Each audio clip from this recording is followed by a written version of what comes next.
Each month we're going to sit down with a key policy decision maker in Illinois that helps shape the innovative regulatory environment that we have here in Illinois. So I hope you enjoy each one. Thank you.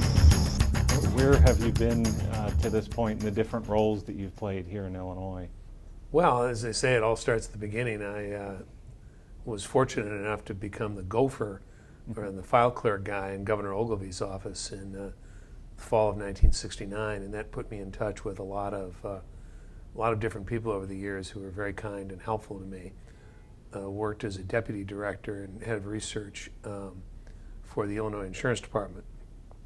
And the director at that time was Rich Mathias, who later became chairman of the Illinois Commerce Commission, much later. Mm-hmm. Rather than returning to the Insurance Department, I went to chair the Commerce Commission until the end of '85. In the middle of '98, I left to set up the Midwest operation of New Energy, which today is the Constellation retail business here in Illinois and elsewhere of Exelon. What was your career path that brought you to be the chairman of the Illinois Commerce Commission? I've been in public service or government service ever since I got out of law school. I started off 10 years as a city attorney for the city of Rockford.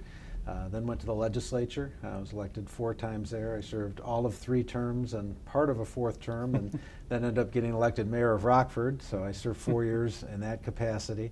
Lost a re-election bid, but was brought on by, at the time, Governor Blagojevich to head the state's Environmental Protection Agency. And I did that for 5.5 years until moving over to the commission at the request of Governor Quinn in 2011. I knew I wanted to be in public service. That was something that I had thought about for a long time and something I wanted to do.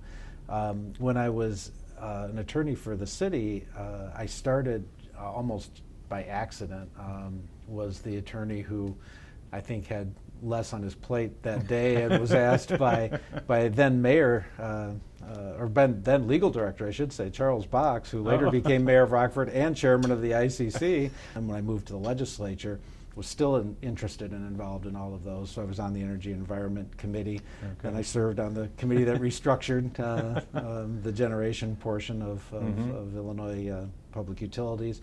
Having had that experience with the EPA, I think has been very helpful to me in this particular position, and continues to be as we talk about lots of issues that are going on nationally and that have an impact on us here in Illinois. What did you see kind of in that, the 80s and the 90s running up that kind of culminated in the 97 Restructuring Act? What were the kind of conditions then that led us to move in that direction? Well, when I became chairman of the Commerce Commission in January of '83, the state was already well into an extraordinarily controversial period. Natural gas prices were rising dramatically. They had been, historically rather low. They were rising largely because regulatory measures were pushing them up. It's, of course, a long story. And then we were in the midst of the nuclear construction program, both Illinois Power and Commonwealth Edison at the time. And also, Central Illinois Public Service and Central Illinois Light both had construction programs that they were either in the midst of it or just finished, and there had been controversy there. I had brought with me from my job as insurance director a couple of years of experience in moving from more heavy-handed regulation on prices to reliance on the market. And so in early '83, we proposed something called the Consumer Access Plan, which called for open, we called it common carriage, but it eventually became contract carriage, where pipelines had to move gas for customers and sellers. Now, that was anathema at the time. Well, if you were to give advice to somebody that's looking at maybe going into a career in energy, do you think, would you counsel them to run the other way, or is this? No, I think it's one of the most exciting areas of life.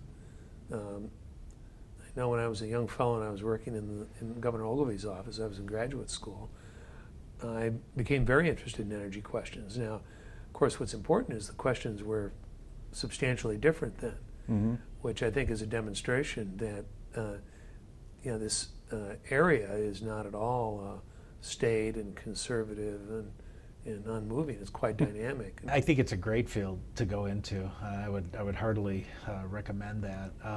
First of all, there's so many different areas that somebody could go into, and they all need lawyers, and they all need engineers, and they all need economists to try to figure out how all these things that we've been talking about all fit together. But yeah, the whole idea of competition and distributed generation and kind of that next set of technologies, if you're an engineer who's at all interested in these things, that's going to be a fast growing area and will continue to be. And I think that's also true of the attorneys who are interested in doing this. Certainly, economists who are interested in this field. It's fascinating because all of the different market overlays that you've got here and how they all fit together and how they all play out. It's a fascinating field. So, and I think it will be for some time. I don't see that going away anytime soon. And much like we've had with telecom, again, a very fertile area for people who want to get involved in whatever the next technology is. And certainly from a legal standpoint, there are always issues that arise. So yeah, I think this is a great area to go into, and I think it'll continue to be for some time. It's an extraordinarily interesting area, and it's bound up with environmental issues. It's fundamental to the economy. We have, and for the engineers out there, if any are listening, it couldn't be more exciting.